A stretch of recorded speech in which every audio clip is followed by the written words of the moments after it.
Hello and welcome here to TalkFCB and welcome back to the channel here today, guys. We've got to celebrate a Clasico victory for Barça in pre-season in America. Pau Victor is the hero. We're going to be talking all about the win over Real Madrid today and as well the latest transfer news as Oriol Romeu departs the club, and we've got a full update coming on Nico Williams. New information that we have to discuss. So come on, guys, and let's do it. And I do want to say a very big thank you indeed to the super thanks donations coming in on the channel. We have support coming in here from Indonesia as well as Nigeria. Absolutely amazing support here. Really does mean a lot to me. And speaking of support, there was an incredible atmosphere last night in New Jersey. And I think even more so, given the weather conditions, of course, there was real concern, real uncertainty about whether the game would even go ahead last night. It was certainly delayed there. The players had to come away from the field until the thunderstorm had ended.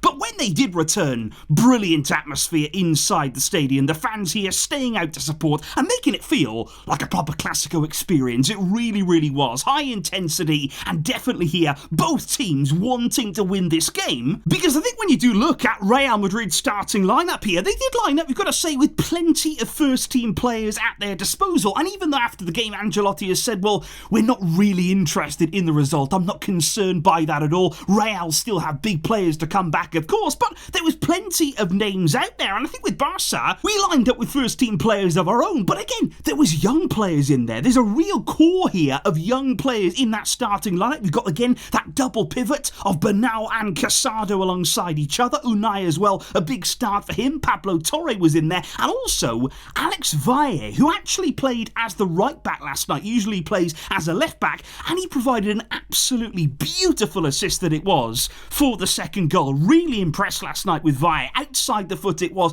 brilliantly whipped in, and I thought he took up some really, really good positions. There's another player here who's fighting for their place in the first team. They want to make that step up. They're waiting for their opportunity, and apparently Flick has been trying him more and more as the right back, and I think Flick here wants as many options as he can possibly get in both of those full-back areas. So Valle last night putting himself in a really good position, but of course we have to talk about the main man. We have to talk here about the match win, and honestly the player here who has taken Barca's pre-season by storm. It is Pau Victor, because he finds himself in all of the right places. You look at both of his goals last night, they're close range finishes there, they're moments inside of the 6-yard box, they're typical number 9 kind of goals, and it's even more impressive in my opinion yesterday because he started with Robert Lewandowski. You know, he wasn't even playing as the outright 9, and yet he still found himself taking up all of those good positions there. And he said after the game, actually, that I feel I can play and be comfortable in all of the attacking roles, whether it's from the right, whether it's down the middle, whether it's from the left. He said my preference would be to play as the number 9, but he said I'll play anywhere. And this is exactly the kind of player here, in my opinion, whereby wherever you play him, he will give you everything. He will give you heart, he will give you soul. And what I like about Pau Victor, he doesn't wait to be involved. You know, he doesn't just stand around hoping he gets the ball, you know, making a few runs here and there. He will get himself involved. He will drop in. He can receive the ball. And you notice him. He's getting shots away on goal. He's popping up here left, right and centre. And last night, by the way, even though he gets on the ball, even though he is more and more involved than your traditional number 9, he did not misplace a single pass. 100% pass accuracy, and I like his care on the ball. He gave the ball away only once in the entire time that he was out there on the field, and I just think right now these are really, really good qualities to have as a Barcelona forward. And he said it himself after the game. He said, if 1 year ago you told me that I'm going to score 2 goals against Real Madrid in a Clasico in the USA, I would not have believed it. He said, I am very proud of what I'm doing. I've been dreaming of this moment for all of my life. He grew up there as a Barcelona fan as a kid. And he said, I will continue to give everything. I give everything in every single training session. And this reminds me a lot, guys. Looking at these words here, looking at the way that he's exploded in pre-season, reminds me a lot of Fermin Lopez last season in pre-season, whereby it's a player who's been waiting for their opportunity. He's not the youngest player ever, he's somebody there who has a decent amount of experience, but he's been hoping, waiting, wanting to step up to the first team, and to arrive in a Clasico in this way, that is a big moment. That's a big statement there, in my opinion. It's a player who's got a connection to the club. He's dreamt of these moments, and he is working so hard to make it possible. And over the course of the season, you want players like this, in my opinion, in your squad. They will help you out. They will chip in. They will contribute. And Pau Victor, he is having a fantastic pre-season, and he is sending out a big message to Hansi Flick. But speaking about the boss, speaking about Flick here, what I want to mention about him in the aftermath here of beating Real Madrid, following on there from a win against Man City on penalties, and yet he will not allow himself or his players to get ahead of themselves. It's as simple as that. You see it very clearly from Hansi Flick. When he's on the touchline, you look at his reactions to goals, you look at him there, 2-0 up against Real Madrid, cruising in the game. He is not somebody here who's going to allow his emotions to cloud his judgment. He is going to have a relentless pursuit at this club of better, of more, work harder. No matter what the result, we can do more, we can give more. Because let's not forget, guys, we've got to acknowledge this here. We actually beat Real Madrid very comfortably last season in pre-season, in exactly the same kind of circumstances here. So we can't allow ourselves to go overboard on this win. We may well have beaten them, and it's great. We may well have beaten Man City on penalties, but Flick wants and will demand more. He said again, in some situations, we sit too deep. We let ourselves drop back. And he said, we do not put pressure on the opposition player who has the ball. He said, this cannot happen. This is a problem that we have. He said, we must focus on being able to press during the entire match for the full 90 minutes. And again, we spoke about this after Man City. Now, Flick didn't come out publicly on that occasion, but behind the scenes, the media said he wasn't happy with the way the team were doing that.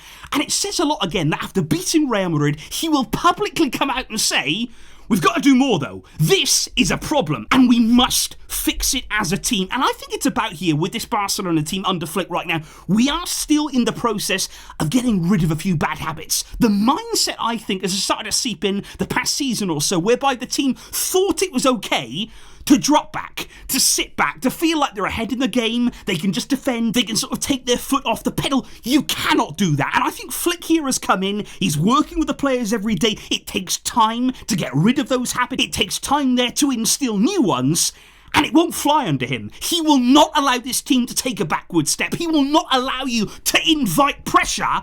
That is exactly what you want from a Barcelona coach. However, guys, aside from that special victory there in America against Real Madrid, it has been quite a few big days in the transfer window for Barca, and we've got to talk about a number of really pressing topics here. Let's start with Oriol Romeu, who will be leaving Barca this summer. And I think here the announcement, actually, it came out of the blue. Once again here, guys, this is another deal that was kept really quiet. It was kept away from the media. They had no idea that it was coming. We'd obviously spoken with Girona. We'd agreed there to send Romeu back on a loan deal, cutting his time at the club short. And obviously it hasn't been the most successful time for Romeu at Barca. But I think it's just really interesting to see what's happening with these transfers right now, guys, whereby the club are definitely keeping their cards closer to their chest when it comes to outgoings and also when it comes to incomings. Because obviously we heard in the media, by the way, several times this summer that Hansi Flick, he likes Romeu. He wants to keep Romeu. We heard similar sorts of things with Longley, but that's actually not turned out to be the case here. And that is why I think it's really interesting right now, looking at transfers, wondering about transfers to come when the club are keeping a lot more quiet. They are keeping things a lot more uncertain than we have seen now for several years. And that is why we have to talk about Nico Williams. Because the fact, guys, that we are keeping deals so quiet, it actually does give me hope. Now, again, I may be deluded on this. I may be in way over my head, not wanting to let this deal go, but there is a part of me that believes that journalists do not know what is happening. They do not know. They don't have any idea, in my opinion, how close or how far away Nico Williams is from Barca. They just don't know. And they're still guessing, even now. Because all that we know for sure is that Nico has not announced his decision. He is not definitely staying at Athletic Club. He's not come out and said that. The wait goes on. And what we have heard this weekend, which is really, really interesting, is that Nico may have already rejected PSG's offer. Now, that may be coming more from the French side of things. There may be a source there at PSG that says, okay, Nico's turned us down. That is interesting, because if he has indeed rejected PSG's offer, why would you not reject ours as well? If you wanted to stay at Athletic, if that's the decision that you'd made, you'd reject all the offers. You wouldn't just reject one there and leave the other one in the balance. And that is why, again, guys, we are hearing in the media that if Nico doesn't join Barca this summer, it will not be because of a lack of willingness from Nico Williams' side. Because, again, I truly believe here Barca have a part to play in all of this, because we're hearing again the media, by the way, Barca now, they want to give Nico assurances. They actually want to go to him, they want to offer him more concrete certainty about his registration in La Liga, and it only proves the point here. There are doubts over that. On Nico's side, he's looking at Barca thinking, okay, but I'm not sure you can sign me. I'm not sure you can register me. If I do say I'm leaving Athletic, I need to know that you can sign me this summer. And I still think that wait is going on. I still believe here that Nico may be waiting on Barca. And I believe next week, I am almost certain, guys, that next week we will get the answer one way or another. By the end of next week, I believe that we will either hear that Nico is staying at Athletic. Maybe he hasn't got the assurances he needs. Maybe he's been convinced by his family. Maybe he just doesn't want to join Barca at this time. Or we may hear that Nico is leaving Athletic. We may well hear still that Nico will be joining Barca this summer. That is my opinion here, that next week it will all happen and we will know one way or another what's going to happen. So guys, what I would like in the comments from you down below, first of all, what is your feeling now on Nico Williams? We've had lots of time to think about it, lots of time here of waiting. What do you make of it right now? Do you believe there's still a chance that he could come? Or is this deal one that is not going to happen? And on the pre-season match against Real Madrid, what did you make of the performance? And what did you make there of Pau Victor and his brace in El Clasico? I will see you very soon indeed, with lots more coming up on the channel, guys. Enjoy the rest of your Sunday. Thank you indeed for your support. But until next time, as always, Visca El Barça.